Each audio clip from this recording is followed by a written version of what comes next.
Hello interwebs, I hope you're all doing well, and welcome to yet another video that is a recording of a panel that I did recently, this time for Rose City Comic Con. Yeah, in about early September, I got to go to the lovely city of Portland for the first time, the first time that I've ever been to Portland without just driving straight through it on my way to Seattle. But it was an absolutely beautiful city, and I was so honored to be able to be on a panel at Rose City Comic Con with my friend from the Women at Warp podcast, Grace Moore. You may recognize Grace, like I said, from Women at Warp, but also the panel that I did at Emerald City Comic Con that I also have up on this channel, where we talked about the queer themes of Star Trek Deep Space Nine. And for this panel, we decided to do something similar, but a little bit broader, which was to talk about when did Star Trek get woke? Spoilers, in 1966, right when it started. It was kind of an interesting panel to do because I touched upon a lot of the things that I talk about in my Sex Star Trek series that I've done over on my main panel, that I've done for the original series and Next Generation, but then we expanded out beyond that to hit Deep Space Nine, Voyager, Enterprise, and then a little bit into modern Star Trek with Star Trek Discovery, though the panel sadly ended a little bit sooner before we could get into even stuff like Lower Decks and things like that.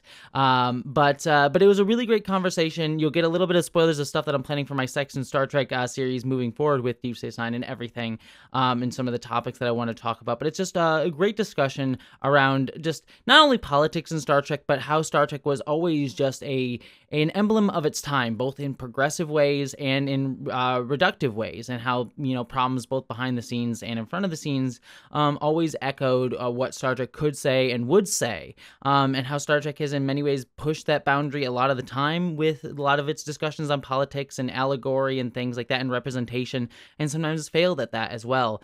So it's a really great panel that just looks at all aspects of that history of Star Trek, and we kind of again, do a speed run through it because, like I said, as you've already seen, I can do 5-hour-long videos on just one of these shows, and there's still more to talk about with those shows. So, yeah, it's just a nice little taster on that topic. One thing I will find funny is I did not name the panel, Grace did, so it was actually titled, When Did Star Trek Get So Woke? And, of course, we're talking about it always being woke, quote-unquote woke, but of course, there's some people in the crowd who I think took that a little bit literally and thought we actually were going to, rail against wokeness in Star Trek, because there's we got a decent-sized crowd, but a few people got up and left during the middle, so I thought that was just a little bit funny, but overall, the crowd was really wonderful. We had some really great conversation with people afterwards, and I think it was just a really wonderful discussion with me and Grace. So I hope you all enjoy it. One quick other thing to note is that the camera shuts off for about 5 minutes during the middle of the recording, just because my camera's dumb, and so it will pop back on after about 5 minutes, and the audio doesn't cut out at all, so you'll be able to hear us the entire time. So yeah, you'll just have a couple still images and stuff during those few 5 minutes. But other than that, I hope you enjoy the conversation. Here we go. We are recording. You just had to kick the warp core a couple times. Mm-hmm. Hello, and welcome to our panel. When did Star Trek get woke? Yeah. Spoiler alert, the answer is always. We tweeted about this on my podcast's Twitter feed, and a surprising amount of people just saw the title and didn't read the description and got very offended, saying, it's always been woke. It's like, in 1966, dang it. It's like, yeah, we know. We know. That's why we talk about it all the time. Hello, everybody. Hi. Welcome. I hope everyone's first day at the con, or first of many, or first of only. I don't know. Words. I'm tired. Thank you so much for Welcome coming to the out. con. Yeah. Do you want to introduce? Yeah, my name is Grace Moore. I'm one of the hosts of Women at Warp, and I am Jessie Earl, sometimes known as Jessie Gender on the YouTubes, where I talk way too much about Star Trek, and often about sex and sexuality in Star Trek. If you want a 5.5-hour long video about sex and Star Trek The Next Generation, which was preceded by a nearly 4-hour video about Star Trek the original series and sex, that's there for you. It exists. I don't know if any of y'all have noticed, but Star Trek can get really sexual. It's a little bit horny. Yeah. It's very horny. Who would have thought a space utopia with footy pajamas would be so thirsty? Should probably check and see if we've got any children in the audience. Do we have any gentle ears here? Okay, we're good. Sweet. Yeah. Also, I'm introducing our third panelist because I found this out in the convention center. It was the most wildest thing I've ever seen. It is Cadet Geordi action figure, which is part of a pack that apparently has Cadet William Riker and Cadet Jean-Luc Picard with full hair. Like Picard, hair Picard. It's wonderful. So is the hair an accessory? Does it detach? No, I'll show it to you, but he's got a full set of hair. Oh, it's like a nice goodness. little coif there. Look at that.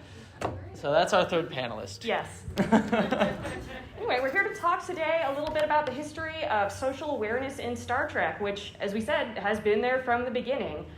Now, having been there from the beginning, there's a weird pattern of every couple of years people saying, when did Star Trek get suddenly woke? Mm-hmm. And Jessie, why do you think it is that people seem to think that this wokeness, as it were, just came out of nowhere? Why do you think why do people think that's a new development, you think? I think it's like two reasons. I mean, one, just like general politicization of the world today, where like woke has become this sort of catch-all and ultimately lost all of its meaning. Where it's like, it's woke because a person who's not a white straight dude is in it. It's so scary.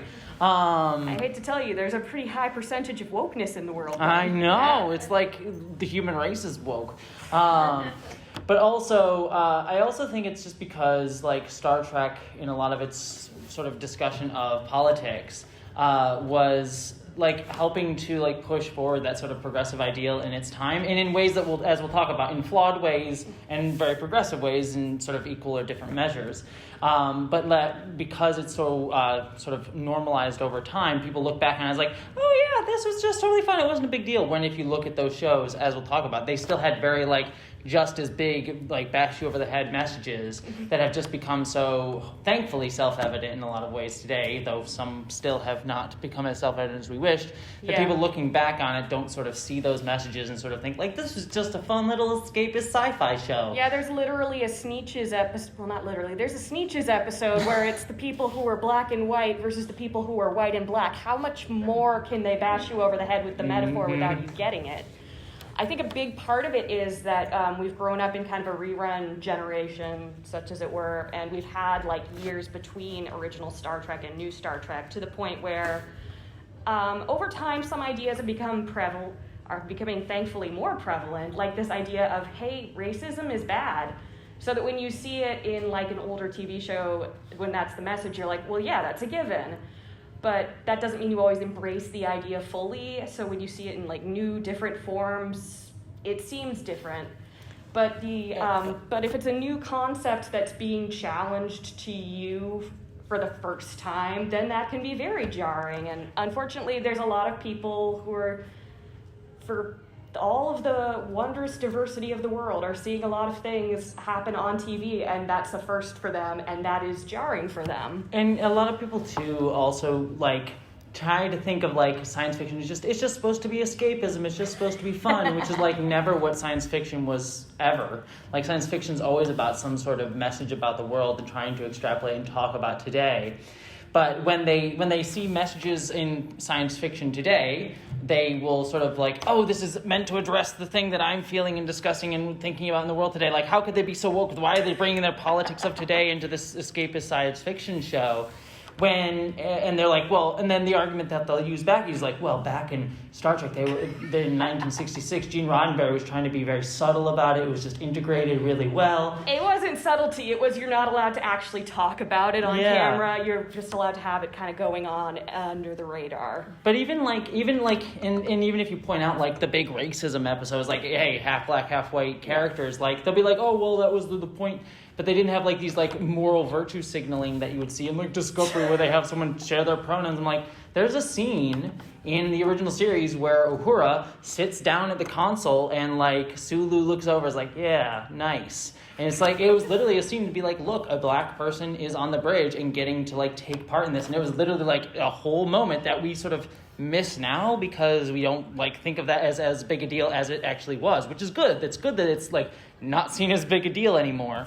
But it is, at the time, it was a really big deal. And that was just as much of a, like, sit down, let me talk about my pronouns to you as Star Trek Discovery did in the original series. And it was just as necessary. Yeah, you can't discount some of the importance of the representation, both the representation we got on screen in Star Trek and, you know, the fact that they were these great characters, and we got to see a level of diversity in them that we hadn't really seen on television before. Yeah. And we got to see some ideas challenged that we hadn't really seen challenged on TV before. Like, we actually had an episode where Captain Kirk is telling the leader of an alien race, hey, the right to contraceptive care is a human welfare right, and that's something that you should be able to have access to. Mm-hmm. And it's so funny because I know my friends and I have shared like gifs of that scene around online, and people have seen it and be like, that's from Swear Track, right? That's edited. It's like, no, that's in the episode, man.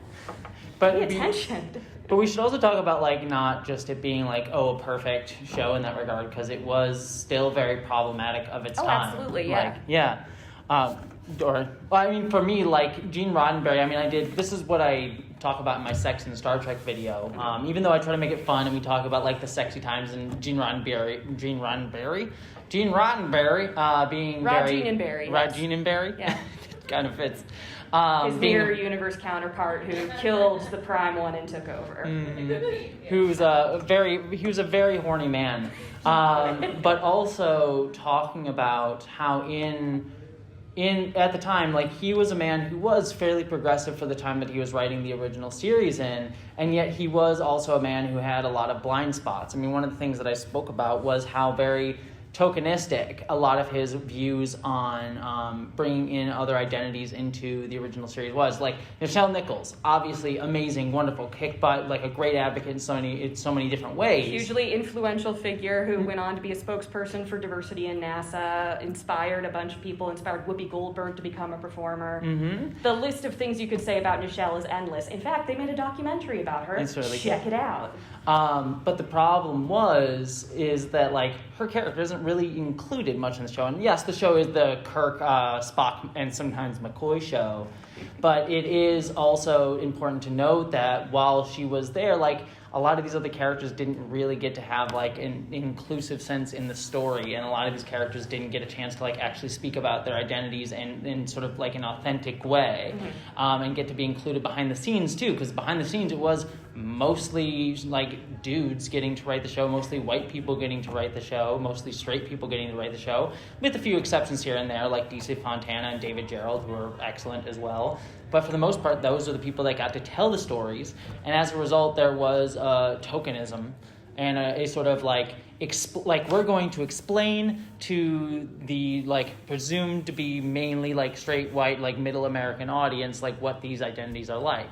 Versus, and we'll get into this later on, like, where I think, again, still has its own problems, but shows like Discovery, I think, are much more able to authentically allow people to be their own identities for themselves and speak from their own personhood and not feel very tokenistic, while still also allowing other people to, like, explain ourselves and how we exist. And it's not perfect, there's still issues, but I think that's, like, an interesting distinction between how it was done and how it is.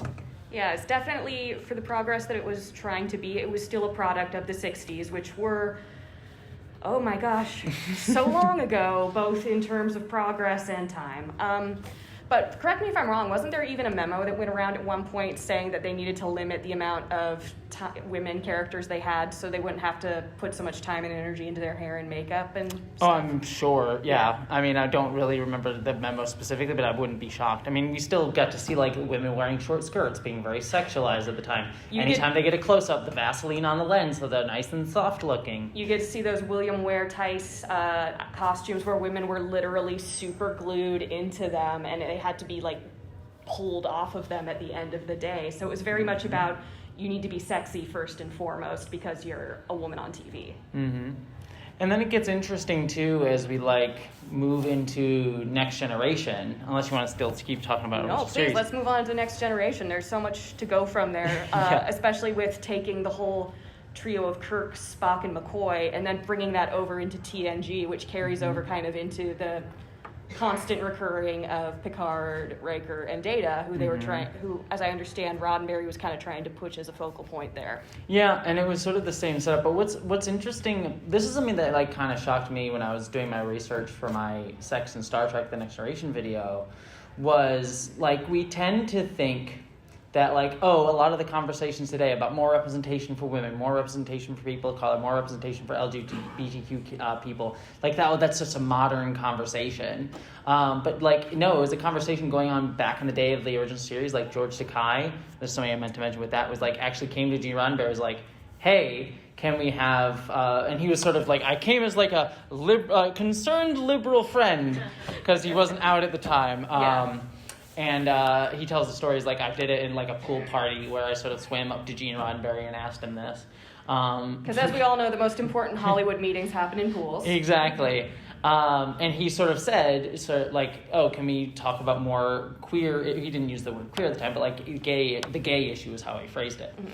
And Gene Roddenberry said, well, like, I'm fighting for like more inclusion of people of color, and we're talking about racism, and so I don't know if I can really push on those fronts. And on one hand, you can sort of understand that point of view, where it's like, oh, I see why you don't want to, like, battle multiple battles at once, but it also sort of is this incorrect idea that a lot of people have that, like, oh, all these civil rights battles are like separate ones, and they're all distinct from each other. Like, gay issues are separate battles from like people of color, the things that black people face, people of color face. When really, like, yes, they have their own distinct things and issues to talk about, and certainly don't want to take from any other community their issues at all. But also, it is a collective struggle against, like, fighting against these ideas of that we all have to be a certain way, and sort of pitting different civil rights against each other, saying one needs to come before the other one is sort of an incorrect way of thinking about it, instead of it all being sort of the fight together. Even just talking about that whole, can we get some gay people on here? When is that going to happen? They were kind of saying they were going to do that for a while now, weren't they? There was like a talk at one point, if I'm remembering correctly, in an early version of First Contact, they were like, yeah, we're going to have our first gay character, and that didn't happen. And then Enterprise, they were talking about making... I could go deep into this history. Yeah. There's a lot to talk about with that. Yeah, talking about making Reed gay, was it? And then they decided not to. We came this close many times. So it wasn't a sudden addition of queer people to Star Trek. That's been a long time coming. Well, I mean, like, we can go, if you want to go through, like, that, I'll go through the queer history really quickly, as quickly as I can. But we get to Next Generation, as you're talking about, and sort of the interesting thing, this is why I love talking about Star Trek within this way. I know we're kind of ranting at you about all these things, but what I love is just it's such an interesting touchstone about each different era of television. And so when we get to the 80s, you have Gene Roddenberry, who comes back in, who he felt like he'd been maligned after the movies had sort of come in and sort of disregarded him. And so he's like, okay, well, I'm going to come back in, I'm going to do Next Generation. It's going to be my vision. It'll be this utopian version of the future. But because of that, he sort of like took heavy control over the series, at least at the start, to try and be like, it needs to, like, you can't have characters conflicting with each other. It has to be like this perfect, like, vision of the world. And it was less about telling good stories than it was about, like, putting this, like, progressive, like, issues into the world. If we're talking about virtue signaling, the first few seasons of The Next Generation were literally that. Which is ironic, because we get that incredibly racist episode in the first season. Yeah. We also get a, hey, Wesley, drugs are bad episode. Mm-hmm. So they definitely were trying to have a level of awareness, just not, if you want to talk not subtle, season 1 of TNG. Wow. Yeah, and so the problem with that era is, like, Gene Roddenberry had that vision, and he also perpetuated a lot of other issues. You had things like Leonard Majlish, who was his lawyer at the time, coming in and doing a lot of really horrible stuff behind the scenes, just on a level of, like, rewriting scripts without permission and just sort of taking control and things like that. But in more direct to what we were dealing with, he was also a very homophobic person. Like, he literally called David Gerrold the F-slur a few times, David Gerrold being a gay man, who was from the original series and was brought into The Next Generation. Gene Roddenberry also sexualized a lot of women. He had some very sexual ideas for the show. If you ever think that TNG is, like, kind of a wholesome bastion of the 80s and 90s, no. Look up Gene Roddenberry's notes and the stuff that they had to go, Gene, no, we need to show this on prime time. My favorite thing is he's such a horny man.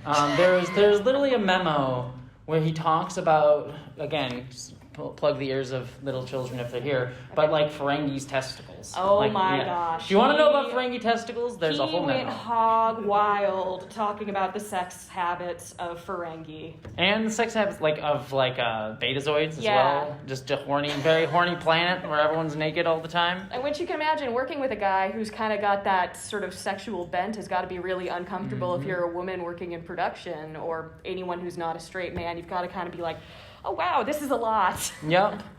And what's interesting, again, sort of like the touchstone of this, is that it allows us to sort of talk about how a show that is ultimately very progressive sometimes becomes stale because of, like, that upholding of this, like, oh, the creator is this perfect person. Like, it's not separating the work, the thing that we're inspired by, from the person behind it. And you sort of always hear these things about, like, Gene's vision. I love Gene's vision because its definition changes on whatever argument whoever is using it is trying to make. And no two Gene's visions are the same. And it's also, like, because of this veneration of Gene, he hires, or he brings in Rick Berman, who's like the studio executive person, who starts to run Next Generation after that point. After sort of Gene sort of has health problems and eventually steps away and passes away. Tell us, please, about Rick Berman. Many thoughts about Rick Berman. Well, he was brought in because, if you literally listen to the story, Rick Berman was brought in because he was similar to Gene. Like, Gene saw himself in him. There's literally the story, like, they thought alike. And there's a degree of that being fine, but it goes back to this thing we see in a lot of, like, not just creative spaces or Hollywood, but in a lot of, like, workspaces, is that, like, people who see themselves hire people who see themselves in. And those people don't necessarily think about people who are outside of what they personally identify as who they can see themselves in. So it really is kind of I will pull you up the ladder because you remind me of me. And it's an unconscious level of, you're not pulling other people up, though. And Rick Berman, being... Rick Berman. He wasn't a creative, and he was a producer. But he kind of held this tight creative control over what Star Trek could be because he was always trying to adhere to Gene's vision, which at the time was getting staler and staler because of the limits of Gene being a man of his time. And that's not to say he wasn't a progressive man of his time. You can be very progressive in the 60s, and that won't necessarily mean you're the same amount of important progressive in 2022. Yeah. Because the times change and we do learn more. Progress, being progressive is about making progress, and it evolves every couple of years. Yeah. And so, it creates this issue where Rick Berman kind of continually limits what Star Trek can be. Like, there were people who wanted to have queer characters in Next Generation, and they couldn't. There was even like a scene where they were going to have two, in just the background of a scene in the episode, I believe, The Offspring. Yeah. In 10-4, there were going to be two, I think a gay couple, just talking and I think kissing at one point. Yeah, Whoopi Goldberg is apparently responsible for changing the line from her saying to Lal, when a man and a woman love each other, to when two people love each other. Because she was like, we'll be over that in the future, won't we? Yeah, and Rick Berman wouldn't allow you to see that, didn't actually allow that to happen in the show. Yeah. And it still also perpetuated this idea that, like, queerness needed to be this otherized thing. Yeah. So you get episodes like... The Outcast. The Outcast, which was... very much an intended to be sort of special issue episode of the week to talk about very much a metaphor for being gay, and accidentally a bigger metaphor for being non-binary and genderqueer and choosing your own gender identity. I always love that when it's like, hey, there's like just people who aren't queer or trans or anything. It's like, wouldn't it be so cool if aliens were non-binary? What a strange concept. Oh, that would never happen anywhere else. It's so alien. It's like... I don't know how to tell you this, but that's kind of a thing. We have that. Yeah. It's like, you were so clever. Good for you. Yeah, it was the farthest you could stretch your mind there, little buddy. Yeah. So it's, so The Offspring was meant to be a gay metaphor. Kind of fail. You get the vibe of it being a very 80s episode at the time, and it's like, I see what you're going for. It doesn't really play nowadays. But it, like, weirdly circled back around because of the alien metaphor to being in actually really prescient trans allegory. So you get things like them having a talk about pronouns. Why Riker doesn't understand a non-gendered pronoun in the 24th century is a bit off to me. But You'd think still, with all the aliens out there, there'd be, like, 18 more pronouns or something like that. So you get episodes like that. And so then you get into Deep Space Nine. Yeah, can we bring that ahead to talking about Rejoined? Yes. Talking about representation in Star Trek, and the first time we saw two women romantically kiss on screen in Star Trek, and that was a big deal from the sound of it. It was the only episode that was, or one of the few that got TV rating mature, simply because they two women were kiss. kissing. That's it. That's all they do. It's so adult, and we're still seeing that issue today with like, oh, they're sexualizing the kids because gay people exist. Well, there's also the story that you hear go around about like someone working on the show getting a call from a very concerned parent who said, my kid was watching that show. How am I supposed to explain to him that two women were kissing? What am I supposed to say to him about that? And the response was, well, what would you say if one of those women had shot the other? He's like, well, that's just regular TV. He's like, that sounds like you got a problem in your household then. Mm-hmm. Yeah. And we could talk a lot about Deep Space Nine in an interesting way. We did a whole panel at Emerald City Comic-Con about just like queer folks connecting with Deep Space Nine. Mm-hmm.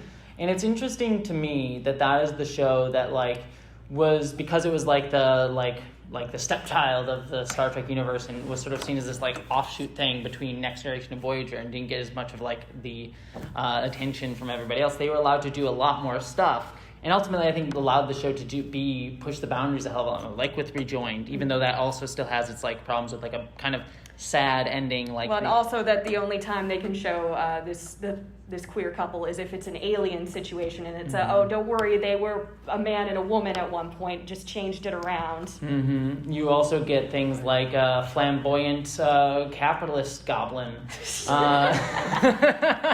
Kids love flamboyant capitalist goblin. Don't we all, you know?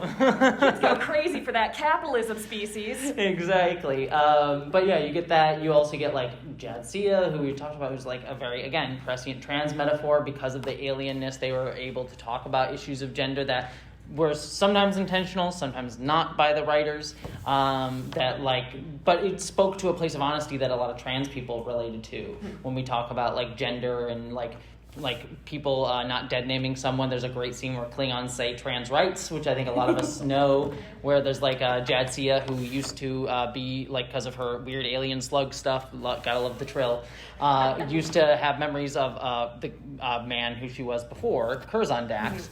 And so a Klingon who used to know Curzon comes up and is like, Curzon, my old friend. And Jadzia says, well, it's Jadzia now. And then without missing a beat, the Klingon says, Jadzia, my old friend. And it just shows like that's how it should be with dead naming. I mean, in all actuality, you say, what name do you use now? And then but still, it like showcases like that quick recovery and like quick ability, instead of everyone being like, oh, if I misgender someone or dead name someone, they're gonna jump down my throat. It's like, no, only if you're a jerk about it will we do that generally.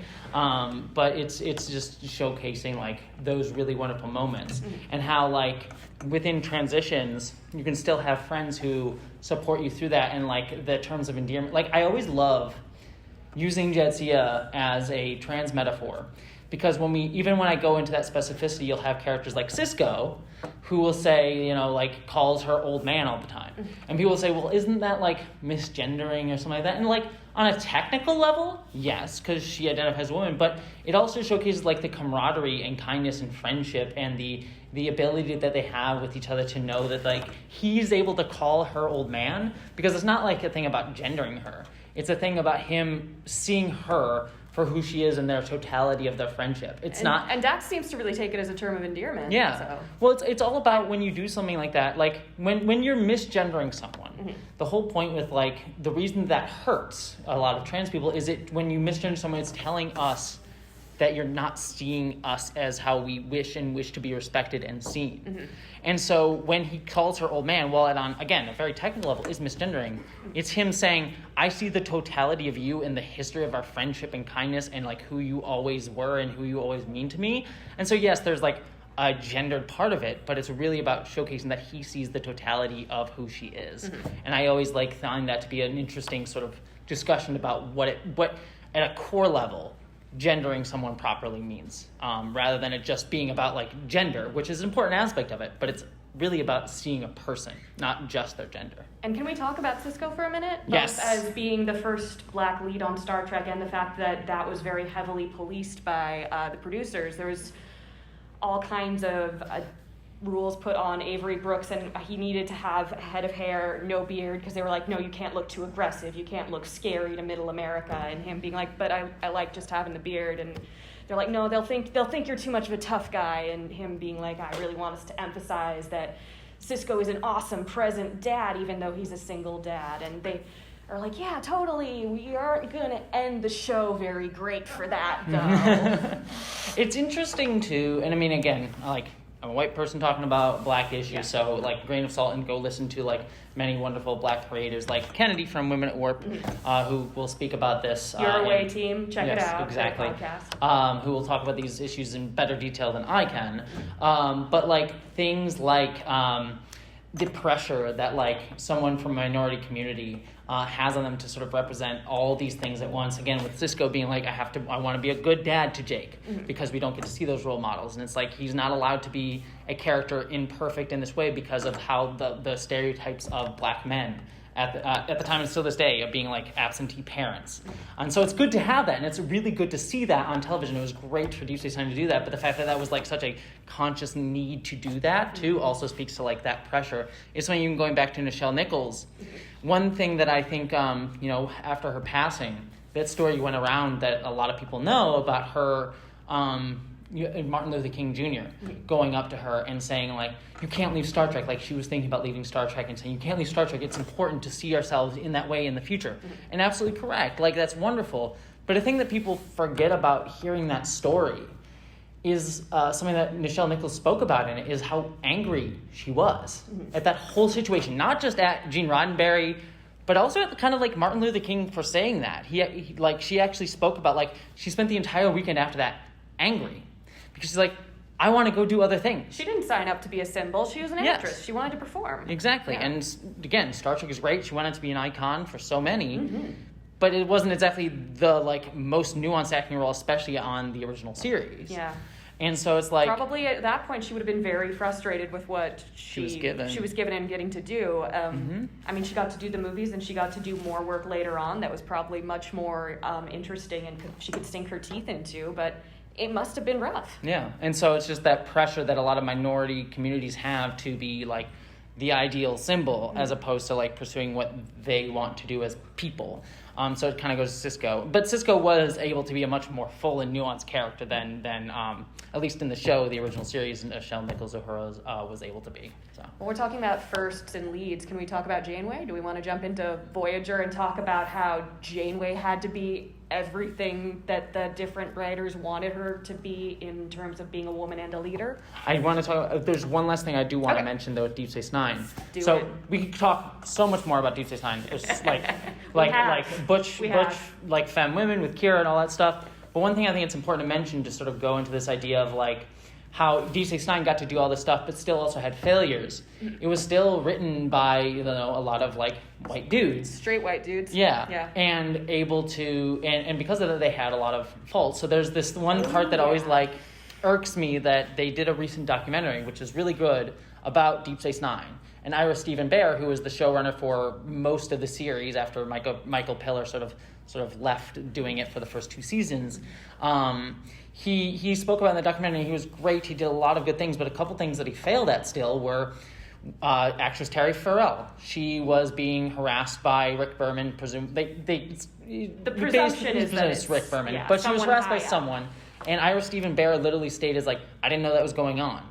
And while I hold You're running the show, it's kind of your responsibility to know if that's going on. It's like, did you talk to your actors? Yeah. Did you talk to her? Did you see what was going on? Because he chose to left the show, and that was the first he heard of it. Which, again, I put most of the blame on the person that was harassing Terry, but I should have had a responsibility too as the person running the show. Things he also failed at. He also states that he never they all knew that Garrick, our favorite lizard bisexual man, was gay. And then they never asked if they could actually do that. So a lot of people put it was Rick Berman's fault for Garrick never being able to be gay. And yes, there's probably this feeling of like the expectation that you couldn't do gayness because of someone like Rick Berman having set that precedent in Next Generation. But also Ira Steven Behr takes responsibility for never asking, and how important it should have been for him to at least fight that battle or try to fight that battle. Well, let's be real. The 90s were also still very much an era of, no, it's okay if we're just implying it. We don't have to explicitly state it. Nuances, innuendo works, right? And again, that's enough representation, right? No, it's not. It's like that stuff was helpful for sure, but the fact that it took so long to now to start seeing LGBTQ representation was because a lot of those battles weren't fought as heavily as they should have been back in the day. Yeah. And so yes, incrementalism can be helpful, but we also need to push and fight so we can continue pushing. You fight for every inch of incrementalism. Exactly. So I just summing with Deep Space Nine. We love it. We stand it. I adore that show so much. It's my favorite. Enterprise is my favorite redheaded stepchild. We'll talk about it in a minute. But Deep Space Nine is probably qualitatively my favorite show. They did do Keiko dirty, though. I'll die on that that is hill. true. They did Keiko dirty. But yes, let's get into Voyager. But I think that's just an important thing to mention. With Voyager, we definitely you get to go back and look at so many fun fan letters from the day of people being like, well, if a woman's on the bridge, she's going to be out of commission 3 days of the month. She's just going to go crazy and start firing missiles. And it's like, you know nothing about how that works. Do you want to know what's going to make me fire missiles? Hearing that. Yeah. I mean. Yeah. So we very much got a case with Janeway of them having a lot of different expectations for what they thought a woman leader should be, and the first time a woman was the lead character on a Star Trek series. So we've got this idea of she needs to be motherly to the crew, but she's also kind of needs to be a little sexy because she's, you know, a lady on TV, but she also needs to be authoritarian, but she also needs to be nice and approachable. And it seems like such a great metaphor for life as a woman and needing to be so many things that people feel entitled to you being, just existing. And but we've got like so many different writers going through it. She's kind of a different character every couple of episodes sometimes. It's a credit to Kate Mulgrew that character had the consistency that she has in any way. And one thing that I find particularly, this is something I'm going to talk about in my Sex and Star Trek video when I get to Voyager, on that series. But one aspect of... Coming soon to YouTube. Yes. After Deep Space Nine, which will be very fun. But Voyager, when we talk about like sex, like, you know, Cisco and Picard even, and definitely Kirk, all got to have romantic lives and sort of like fairly active ones. At least to a degree. Not Janeway. But not Janeway. And a lot of... She gets to delete the wife, and that's all we really remember of her love life is her saying, no, destroy the other woman. Delete the wife. Yes, we all love it. We stand a wife deleter, I guess. That sounded wrong when I said it. Anywho, but a lot of that actually came from Kate Mulgrew saying, I don't want her to date anybody. And if you listen to how she talks about it, especially in like stuff at the time, is because she was so conscious that this show was being made and marketed for a male audience. And clearly, women and queer folks and everybody love Deep Space Nine, or love all of Star Trek, not just Deep Space Nine. Love all of Star Trek. You cut right to the chase there. Yeah, well, women helped save the original series right from the beginning. Like, we've always been part of the fandom. Read up on Bijo Trimble, check it out, it was awesome. Mm-hmm. But because she was aware that was what the like predominant cultural awareness of Star Trek was at the time, and like the pressure of her as a woman, she felt that that if she got into a relationship, that the presumed straight male audience wouldn't identify with her, would see her as weaker because of that. Which is BS. I mean, if like straight women can identify into Picard, we can all identify into a strong woman character as well. But she was so conscious of that, and so that was what forced her to not really have those relationships that other characters wouldn't have had that pressure on them to be able to forge. Yeah. So, did you... Well, yeah, I mean, also I would say, too, that with male captains, there's that double standard where if a man is promiscuous, has a lot of affairs, then he's just a lovable rogue. Yeah, you know? But if a woman does, then she's a whore, you know? Yeah. Yep. So I'm sure Then she can't be trusted. Yeah, if we can bring it into Voyager again by saying, look at how Tom and Harry both have those constant recurring things of checking out other ladies on the ship, cruising around Voyager because they can't. What were the twins? The Delaney twins? Yeah. Yeah, it's uncomfortable also if you've been in a kind of workplace where that was the culture and you just have to go like, no, I'm here to work. Especially if you're trapped in space with someone and can't be like, I want to go home away from you. It's like, oh crap, we all live together on this giant floating death trap. This sucks. Where is HR? And you don't really They were deleted with the wife. They had to have an emergency hologram HR department. Do you think Where was that guy? So then I'm just thinking, is there an HR department in Starfleet? That's what I want Lower Decks to do now. Can we have like a Lower Decks episode where there's an HR department? I kind of want that. You want to believe in terms of like feeling secure and everyone feeling safe that it's there, but you'd also hope that in the future you wouldn't really need it as much. Yeah. But my common sense tells me no. You always need someone to tell some of the older people, hey, don't say that. Yeah. That's not cool. Gene, stop sending us texts about Ferengi balls. Nobody we wants don't to need hear we that. don't need that memo, please. Yes. One other thing too, and we should talk about, we've been singing the praises of Kate Mulgrew, but also one thing that we need to like be open about with her is that, and she's admitted this too and talked about it, was like when Jerry Ryan came onto the show, which is also sort of again, Jerry Ryan, amazing, 7'9", one of the best characters in all of Star Trek. We adore her, but the impetus for her character, super sexualized. yeah, well, the impetus for her character was Brandon Braga was like, we need to think of a cool thing to do for the show. Brandon Braga being the showrunner at the time, and him being like, well, what if we had a Borg character that's like, we can bring in a form of Borg drone, do this whole thing, and he actually envisioned the character as like an alien character. And then you get, like, again, this is my research, he called Rick Berman, and Rick Berman's like, but what if Borg sexy lady? What if boobs on TV? What if shiny suit and blonde hair? Yeah. And so we get 7 of 9, who creates this fascinating discussion with her character, because she is, and we see the same exact thing in Enterprise 2 with T'Pol and Jolene Blaylock. It's the same exact problem, where honestly, both T'Pol and 7 of 9 are arguably the best characters in their respective shows. So they were written really well, yeah. But visually they were sexualized all the hell. Like Sarah 7-9 having constantly wear corsets and skin-tight suits, and her boobs were underlit, so you could see them being fuller and bigger by the lighting. Like she's spoken about that. Jolene Blaylock having to be rubbed down with glittery gel and stuff. And having that butt shot. That can't always the butt shots. Always with the butt shots. And so it goes to this, like, again, this male gaze of like writing really good characters, and how Star Trek was able to write good characters, but there's still this visualization of women's bodies in this way. And it's something that I always compare, a fascinating movie to compare this to, but it's something I always think about with like something like Transformers, that movie. If you think about Megan, and I mean this earnestly, like, yeah. Think about that movie. When you think about Megan Fox in the original Transformers movie, what do we remember about her? Her leaning over the car, her breasts being ogled by Shia LaBeouf, and like she's this sexualized like thing. But if you actually look at the text, the actual script of that movie, and what her storyline is she wants to be a mechanic and hates being sexualized by the boys, and wants to be able to be seen as like, I can work on the cars just like the boys. But we only remember her being sexualized because, especially in a visual medium like film, visuals ultimately sometimes rule the day. And so because of that, she gets remembered in that way because of how we visualize her and not what was textually written. And also Michael Bay doing that as well.